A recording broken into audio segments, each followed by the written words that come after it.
told you that smoking and lung cancer weren't related, that the shape of your face determined your personality, that the Big Bang never happened. This is a taste of what science class may have looked like from 50 to 150 years ago. So much progress has been made. But what would an English class have looked like back then? Of Mice and Men, The Adventures of Huckleberry Finn, Animal Farm, Romeo and Juliet, Oedipus, The Great Gatsby. How about 300 years ago? More Shakespeare and Sophocles.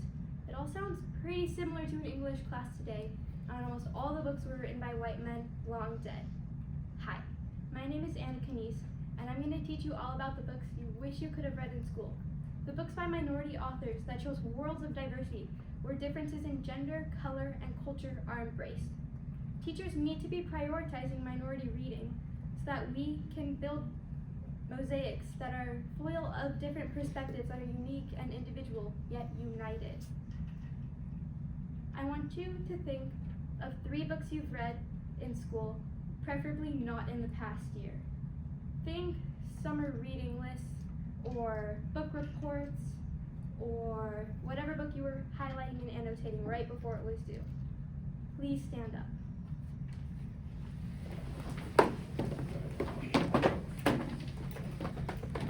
Remain standing if one of your protagonists is diverse. Not white. Okay. Now remain standing if 2 of your protagonists are diverse. Remain standing if all 3 of your protagonists are diverse. Okay. I'm impressed with a lot of that, but for the rest of us, we didn't do this test because we would get outstanding results. We did this because these results are average. 20 out of 100 classically read authors are diverse, while 53 out of 100 students in America are. That's a 33% gap, as giant as a ravine, just waiting for minority students to plummet to its bowels. Many years ago, my middle school English teacher used a quote from Children of Blood and Bone to teach my class about independent clauses. Now, I don't remember what it said or exactly the lessons about independent clauses, but I remember how it made me feel. It was haunting, and I knew I had to get the book. Once I did, I couldn't put it down. It was teaching me about oppression, empathy, and culture in an enticing plot of fantasy, and I knew my peers would have felt the exact same way about it. So why weren't we reading it in class? Despite this flaw, I've always been drawn to English. Little square desks filled with loose doodles, shoot-up pencils, and roly-polies. True story. Hardcover textbooks and quiet reading time. Other kids may have preferred art or PE, but to me, English was exhilarating. I always understood the power of a good book. Imagine you're sitting on your couch as vibrant images fly past you.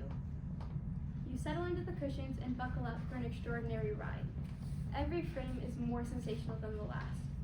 But the TV is not on. There's no movie playing. You look down and see soft, yellowed pages in your hands. You've been reading the entire time, while your mind built a world just for you. But imagine no one in this world looks like you. You've become invisible, non-existent. Books should teach us about ourselves. The only thing we're teaching minority students when we're having them read school-assigned books that don't reflect them is that they don't have a place in education. I believe we need to prioritize minority reading so that we can show students that it is our uniqueness that connects us because we all have valid perspectives. Esteemed Professor Rudine Sims Bishop explains that books are windows to other worlds, and they're also sliding glass doors that we can step through in order to become fully immersed. There are even mirrors in the right conditions that reflect the human experience back on us. But the books we read in school aren't sufficient mirrors. They're only reflecting a single demographic. And they are windows, but they're showing us the same world from the same perspective. It's time for progress. Should we continue to read the same books by the same authors year after year, or should we prioritize minority authors to share new, brilliant perspectives with the next generation? Thank you.